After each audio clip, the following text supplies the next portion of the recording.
আজকে আপনাদেরকে এই পাহাড়ের মাঝখানে কিন্তু এই সবুজের ঘেরা পাহাড়ে ঘুরতে এসে কিন্তু সেই বন্যপ্রাণী হাতির সাথে দেখা হয়ে গেছে। আজকে কিন্তু আপনারা আমার এই ভিডিওতে কিন্তু সেই হাতির দেখতে পারবেন।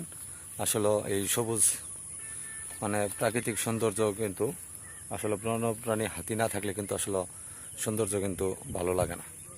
সবাই আমার এই ইউটিউব চ্যানেলটা সবাই একটু সাবস্ক্রাইব করে পাশে থাকবেন।